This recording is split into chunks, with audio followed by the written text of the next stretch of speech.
Professeur Messas, bonjour. Bonjour. Je vais vous demander avant toute chose de vous présenter pour les gens qui nous regardent. Alors, je suis cardiologue à l'hôpital européen Georges Pompidou et chef de service de médecine vasculaire.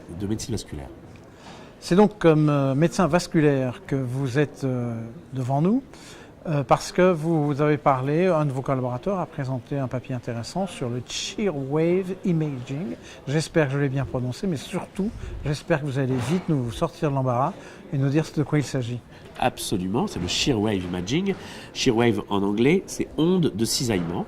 Et en fait, c'est une nouvelle technologie développée par un laboratoire des ondes acoustiques français de l'École supérieure physique-chimie industrielle de Paris, dirigé par Mathias Fink, Michael Tanter et Mathieu Pernaut, qui a développé une nouvelle technique qui s'appelle ce Shearwave Imaging, onde de cisaillement, qui correspond, en fait, lorsque vous jetez une pierre dans de l'eau, ça forme des ronds concentriques, et la vitesse de ces ronds concentriques est corrélée à la rigidité du milieu dans lequel ces ronds concentriques évoluent.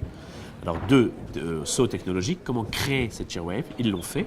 Et deuxième saut technologique, comment l'imager?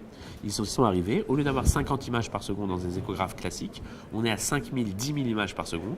On peut donc imager cette onde de cisaillement et donner sa vélocité et donc la rigidité.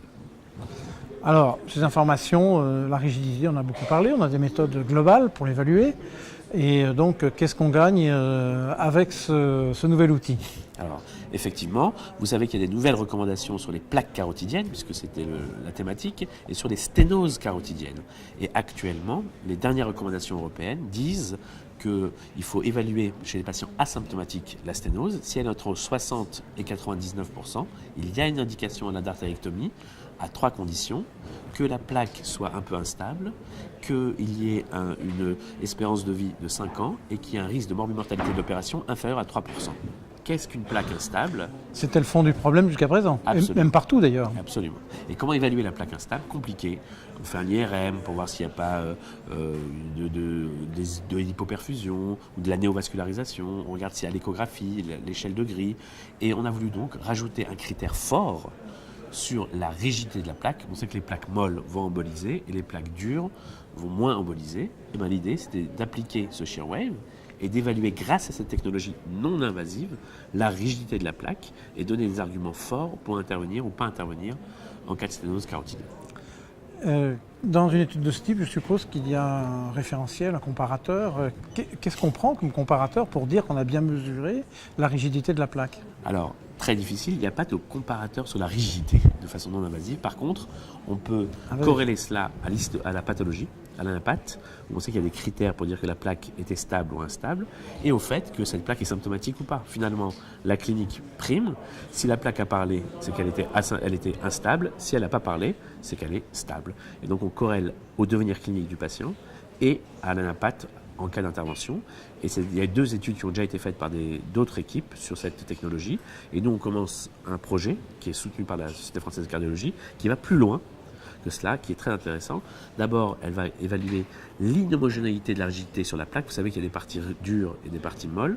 Mais on est capable, avec cette technologie, de vous donner une sorte de topographie de la rigidité de la plaque. Et deuxièmement, il y a aussi une deuxième technologie embarquée dans cette sonde, ça s'appelle l'ultraphase Doppler. Elle peut vous donner la cartographie des flux Doppler en contact de la plaque et le fameux shear stress qui est responsable ou pas de la rupture de la plaque. Et donc, en donnant cette cartographie, on va pouvoir vous donner les flux au contact de la plaque et vous donner un argument en plus pour vous dire si cette plaque va rompre ou pas. Donc, vous voyez, on va dire de l'imagerie et de la technologie du futur, hein, c'est pas encore en application, les machines existent, il faut valider tout cela, mais il y a beaucoup d'avenir sur cette technologie. Est-ce qu'il y a déjà des essais pas de phase 3 peut-être, mais qui ont démarré? Alors il y a eu deux études préliminaires sur une vingtaine de patients par des équipes italiennes qui avaient la machine Explorer qui a cette technologie, qui ont montré que ce critère était plus fort que les critères habituels, l'échelle de Gris ou l'IRM, en corrélant cela à l'anapath. Voilà. Deuxième étude qui a montré que ça calculait bien la rigidité, mais il nous manque bien sûr une étude beaucoup plus importante avec un nombre beaucoup plus important de patients qui vont pouvoir nous donner l'évaluation de ce critère prospectivement. Donc si un jour on rêve d'avoir cet outil pour évaluer les patients, ce qui sont quand même au cœur du problème, à dire, on vise quel horizon? Dans les 5 ans. Parce qu'il faut D'accord. valider tout cela. Alors, Voilà. un peu Non, mais moins de c'est pour 5 être raisonnable. Oui, bien sûr. Il ne faudrait Bien pas, sûr. créer de faux espoirs. C'est disponible dès maintenant, Oui. mais pour dire que ça va être validé et que ça sera mis dans les recommandations, oui, dans les prochaines recommandations de l'ESC dans 5 ans, peut-être ça sera intégré. C'est peut-être le facteur déclenchant qui va faire réécrire des recommandations. C'est souvent je le sais, cas. Soyons ambitieux. Soyons ambitieux. Merci beaucoup. De rien. Bonne journée et bon Merci, au congrès. revoir. Au revoir.